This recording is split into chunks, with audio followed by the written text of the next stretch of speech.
Welcome to C S S ink and insight. आज हम लोग ने ये डॉन की सबसे मेजर जो बड़ी न्यूज़ आ रही है उसके फ्रंट पेज पे उसको देखते हैं। वो कहते हैं डार heat set US heat set का जो यहाँ पे हम लोग मतलब लेते हैं ना, आप लोग ये समझे कि क्लू, ठीक है, कि इसाक डार ने एक क्लू दिया है क्या यूएस के बारे में। अभी हम लोग इसको समझते हैं, पहले हम इसके वर्ड्स का देख लेते हैं। Iran talks pushes peace ramp off जो है ये बेसिकली एक हमारे पास डिप्लोमेटिक टर्मिनोलॉजी है, ठीक है, बड़ी स्ट्रॉन्ग डिप्लोमेटिक टर्मिनोलॉजी है। और इसका मतलब क्या होता है, अच्छा मैं यहाँ पे ना शॉर्ट जस्ट मतलब बोलने में डिटेल में बोल रही होती हूँ, लेकिन लिखने में शॉर्ट इंसान लिख रहा होता है कि अच्छा यार समझ आ गई तो बस ठीक है, हम फिर आगे मूव करते हैं। तो पीस रैंप ऑफ का मतलब यहाँ पे क्या होता है, पीस रैंप ऑफ का मतलब होता है एक सेफ एग्ज़िट, ठीक है। और ये एग्ज़िट कहाँ से आपने करना होता है, वॉर से, कि दोनों कंट्रीज़, चाहे वो हमारे पास ईरान है, ठीक है, या यूएसए है, ठीक है, विदाउट डिफीटिंग ईच अदर, कि भाई कौन जीता कौन हारा, इस तरह के हालात से निकल कर वो एक मूव करें, एक सेफ़ एग्ज़िट लें। और सेफ़ एग्ज़िट कैसे लें, नेगोशिएशन के ज़रिए, ठीक है। तो ये होता है पीस रैंप ऑफ का मतलब पीस की तरफ जाएं, रैंप ऑफ का मतलब कि एक safe exit from war towards negotiation, ठीक है। तो यहाँ पे अगर हम इस एक्सप्रेशन को समझने की कोशिश करें ना, तो मतलब कि डेफिनेटली डॉन है तो अपने एक्सप्रेशन से ही जाना जाता है ये न्यूज़पेपर हमारे पास।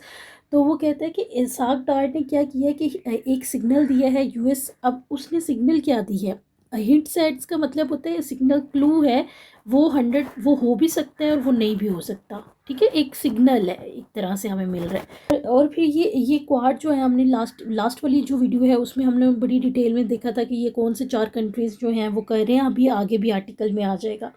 अच्छा जनाब, यहाँ से मैंने वही जो न्यूज़पेपर की पिक्चर लेके की है।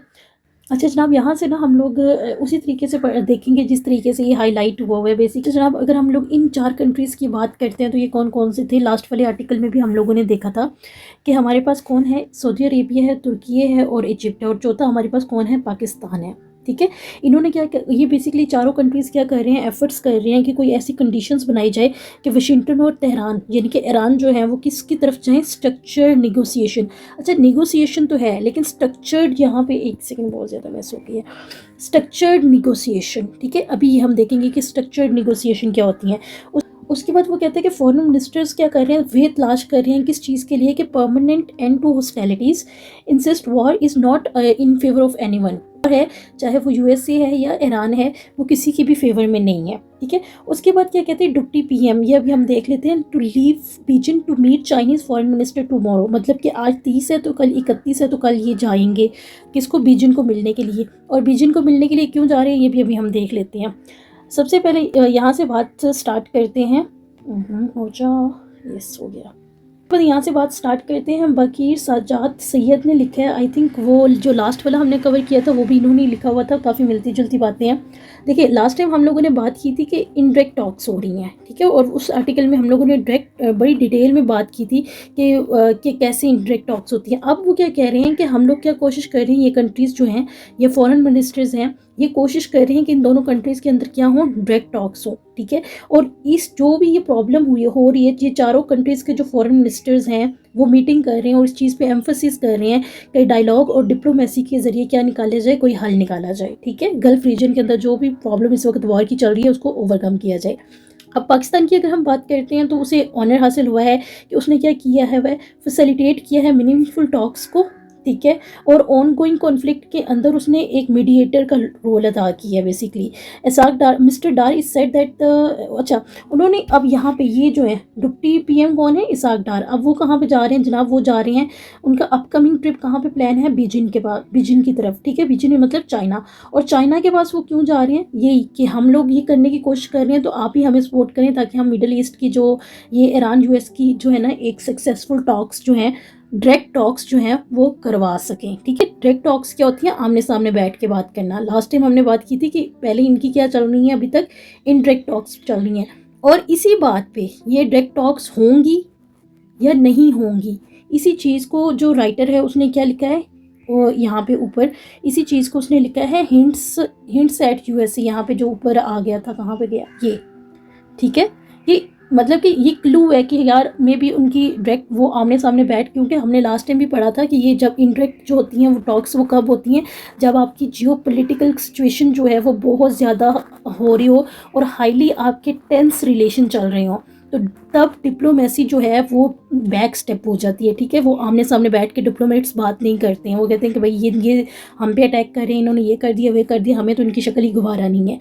ठीक है, तो तब जो हमारी फ्रंट होता है ना, फ्रंट होता है, फ्रंट डिप्लोमेसी हम करते हैं, वो नहीं हो पाती है और हम बैक चैनल्स के ज़रिए इनडायरेक्ट टॉक्स करते हैं, डायरेक्ट टॉक्स नहीं हो सकते। और अभी भी जैसी सिचुएशन है, जैसे अभी रात को ही उनकी ईरान की तरफ से ये स्टेटमेंट आई हुई है कि पहले ये बात कर रहे हैं, नेगोशिएशन की बात कर रहे हैं, टॉक्स की बात कर रहे हैं, ये वो, और पीछे से ये हमारे ऊपर मिसाइल भी कर रहे हैं। तो जब ऐसी मिसट्रस्ट वाली सिचुएशन है ना, तो बहुत ज़्यादा अगर मिसट्रस्ट वाली सिचुएशन हो तो डायरेक्ट टॉक्स जो हैं वो पॉसिबल नहीं होती, और इसी चीज़ को उसने हिंट सेट का ऊपर एक्सप्रेशन यूज़ किया हुआ है। अच्छा जनाब, आगे वो क्या कहते हैं, अपकमिंग ट्रिप उधर चला गया। ठीक है, उन्होंने अगेन क्या कहा है कि ये पाकिस्तान, सऊदी अरेबिया, तुर्की, इजिप्ट, इन्हें क्या करना चाहिए, कोऑर्डिनेटेड रीजनल पुश है क्या, किसकी तरफ, डी एस्केलेशन की तरफ, कि वो भाई लड़ाई झगड़ा ख़त्म करें। और ये क्या है, मोस्ट कोऑर्डिनेटेड एफर्ट है, रीजनल एफर्ट है कि चारों कंट्रीज़ जो हैं वो एक क्या क्या शेयर कर रहे हैं, कल्चर सेम है, रीजन सेम है। ठीक है, और उन सारे कंट्रीज़ का जो एम है वो भी सेम है कि यहाँ पे क्या हो, मिडिल ईस्ट के अंदर एक पीसफुल सिचुएशन के ज़रिए, नेगोशिएशन के ज़रिए हालात को कंट्रोल में किया जाए। और यहाँ पे ये चारों फॉरेन मिनिस्टर्स के नाम आ गए हैं कि कौन कौन सा किसका है। ठीक है, तो ये MCQs के लिहाज से ये हमारे पास इंपॉर्टेंट है। हमारे पास कहता है बैकिंग फॉर ईरान डायलॉग। यहाँ पे वो क्या कह रहा है कि बहुत ज़्यादा डिवास्टेटिंग इम्पैक्ट है किस पे, डेफिनेटली लोगों पे भी और उनके जो लिवलीहुड है उसके ऊपर भी। ठीक है, और इसाक डार ने क्या कहा है, उन्होंने कहा कि जो वॉर है ना, ठीक है, वो क्या है, सिर्फ डेथ एंड डिस्ट्रक्शन है। ठीक है, मतलब ये कोई चीज़ नहीं है, कोई सोल्यूशन नहीं है। इससे पहले भी हम लोगों ने एक वीडियो लेक्चर में बात की थी वॉर की जो मैसिव डिस्ट्रक्शन वाली ये था, सॉरी, जो 2-3 दफ़े मैं रिपीट कर चुकी हूँ, सर्चिंग फॉर सेफ्टी। ठीक है, उसके अंदर हमने सर्चिंग फॉर सेफ्टी, उसके अंदर हमने डिटेल में देखा था ये लाइव्स और लिवलीहुड को, कि किस तरह मैसिव डिस्प्लेसमेंट जो है वो वॉर के अंदर साइकोलॉजिकल, एजुकेशनल, वुमेन के इश्यूज़, ह्यूमैनिटीज़ के इश्यूज़, हर तरह के क्राइम वगैरह को हाई कर देता है। ठीक है, तो वो उन्होंने भी ये बात की है कि डेथ एंड डिस्ट्रक्शन है। ठीक है, उसके बाद मज़ीद उन्होंने क्या बात की, उसके बाद मज़ीद उन्होंने बात की है कि ज़रूरत इस चीज़ की है कि तमाम मुस्लिम कंट्रीज़ जो हैं वो इस एफर्ट्स को बैकअप करें और स्ट्रक्चरल नेगोशिएशन करें, स्ट्रक्चर नेगोशिएशन। अब यहाँ पे देखते हैं हम कि स्ट्रक्चर नेगोशिएशन क्या है। अब हमें पता है कि वॉर आ रही है, हो रही है। ठीक है, जब वॉर होती है ना, तो वॉर को स्टॉप करने के लिए हम लोग पीस टॉक्स करवाते हैं। ठीक है, और हम लोग क्या करवाते हैं, नेगोशिएशन करवाते हैं। ठीक है, नेगोशिएशन करवाते हैं। अब ये समझने वाली चीज़ है। ठीक है, नेगोशिएशन करवाते हैं। स्ट्रक्चरल नेगोशिएशन क्या होती है यार, कि जब दो कंट्रीज़ आपस में लड़ रही हैं ना, ठीक है, डेफिनेटली दोनों के लड़ने के पीछे कोई ना कोई कॉज है, कोई ना कोई वजह है ना, तभी वो लड़ रही हैं। तो स्ट्रक्चर नेगोशिएशन ऐसी होती है कि जो उनका वो कॉज है ना लड़ने का, वो कोई भी सोशल है, पॉलिटिकल है, इकोनॉमिक है, डिप्लोमेटिक है, रीजनल है, कोई भी, उस कॉज को सॉल्व करो। उस कॉज को सॉल्व करने के साथ साथ नेगोशिएशन करना is known as structural negotiation. कि अब ये दो कंट्रीज आपस में लड़ रहे हैं ना, फॉर एग्जांपल हम कहते हैं न्यूक्लियर वेपन्स जो है वो इशू है, जस्ट हम सपोज कर लेते हैं, अगर है नहीं है वो that is an other debate. हम कहते हैं कि न्यूक्लियर वेपन्स जो है वो ईरान का जो है वो न्यूक्लियर वेपन्स को अटेन करना जो है, इस बेस पे USA ने अटैक कर दिया, ये वो कर दिया, हम मान के ये चलते हैं कि जनाब ये वाला इशू था। ठीक है, अब जब हम निगोशिएशन करेंगे ना, उस निगोशिएशन के अंदर ये जो कॉज बनी है ना इस वॉर की, इसको भी सॉल्व करेंगे। सिर्फ ऐसा ज़्यादा नुकसान हो गया है, डेथ एंड डिस्ट्रक्शन है, तो आप लोग जो आए हैं वो आपस में बैठ के बात करें, नहीं नहीं, ऐसी नहीं बात करनी। जो कॉज है उसको आइडेंटिफाई करें, उसको सॉल्व करें और उसके साथ कोई सोल्यूशन निकालें और पीस टॉक्स करें। तो ये होती है हमारे पास स्ट्रक्चरल नेगोशिएशन।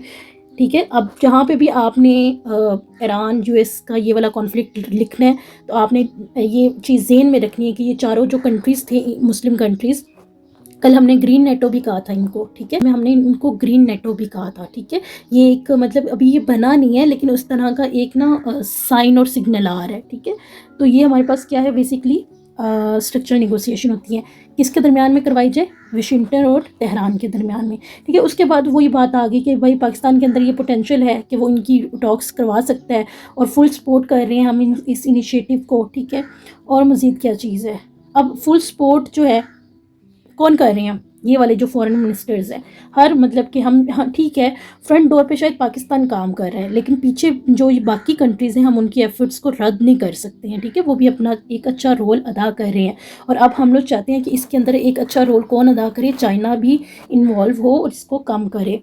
उसके बाद इसका आगे नेक्स्ट 5 पेज पे चलते हैं, जो कि हमारा नेक्स्ट है, और न्यूज़पेपर में ये आपको पेज नंबर 5 में मिलेगा। अच्छा, 4 वीक हो गए हैं जनाब, 1 मंथ हो गया तकरीबन इस वॉर को स्टार्ट हुए, ठीक है। बट चाइना का अगर हम लोग रोल देखते हैं तो पाकिस्तान ने इंटरनेशनली इसे मतलब कि करने की सपोर्ट की है ना, कि ये जो वॉर है इसमें सिर्फ ये ना होना कि सिर्फ मुस्लिम कंट्रीज़ जो हैं वो रुकवाना चाह रहे हैं, इंटरनेशनल सपोर्ट के लिए हमने चाइना को इन्वॉल्व करने की कोशिश कर रहे हैं। और लास्ट टाइम जो काउंटर पार्ट ऑफ चाइना की साइड से जो बंदे थे, विंग जिंग, वो आए, ठीक है, और उन्होंने बात भी की कि हम लोग जो है वो करेंगे। और अब इसी मामले को कि ईरान यूएसए की पीस टॉक्स हों, ठीक है, और स्ट्रक्चर नेगोशिएशन के लिए चाइना अपना रोल अदा करे। तो 31 मार्च को जो ऐसा आ रहे हैं वो कहाँ जा रहे हैं, अपने विजिट के लिए चाइना को इंगेज करने के लिए चाइना जा रहे हैं, ठीक है। पर्पस वही आ गया कि वही बात रिपीट हो गई है कि ऐसे तरीके देखें कि जो बीजिंग और इस्लामाबाद दोनों मिलके कि ईरान और जो यूएसए है उसके डायलॉग करवाया जा सके, ठीक है। और यहाँ पे आ जाता है securing navigation through strait of Hormuz. यहाँ पे अगेन वही बात आ जाती है, पाकिस्तान की बात हो जाती है कि पाकिस्तान जो है वो क्या कर रहा है, बहुत ज़्यादा डीएस्केलेशन मेजर्स लेना चाह रहा है, ठीक है, ताकि स्टेट ऑफ हॉर्मस को ओपन किया जा सके, जो एक ग्लोबल क्रिटिकल मतलब बहुत इंपॉर्टेंट, ठीक है, जो कि एक हमारे पास क्या है, ग्लोबल क्रिटिकल क्या है, चॉक पॉइंट है या पैसेज है, ट्रेड पैसेज है। उसके बाद ये हो गया। और अब ये वाली एक मेजर न्यूज़ थी कि 20 एडिशनल जो है पाकिस्तान के फ्लैश वेसल्स जो हैं वो उन्होंने पास करने की कर दिया। और इस चीज़ को ना पाकिस्तान ने बहुत ज़्यादा ठीक है, उन्होंने ट्रस्ट किया, उन्होंने पास करने दिया, that is a plus point. लेकिन कहीं ना कहीं ये एक ना सॉफ्ट इमेज भी दे रहा है दुनिया को कि अच्छा यार ये खोल देंगे स्ट्रेट को और आहिस्ता आहिस्ता जो हालात हैं वो नॉर्मल हो जाएंगे, ठीक है, ट्रेड। उसके अलावा एक मज़ीद बात कि वो चारों कंट्रीज़ जो हैं वो कह रहे हैं कि हमें एक ऐसी सीनियर ऑफिशियल्स की कमेटी बनाएं, ठीक है, जो कि एक कंटिन्यू कोऑर्डिनेशन के थ्रू जो है वो इस चीज़ को एक सीक्वेंस में, एक स्ट्रक्चर्ड मैनर में आगे लेके जाए, ठीक है। उसके बाद इंगेजमेंट्स ऑन द मार्जिनस। उसके बाद एंगेजमेंट्स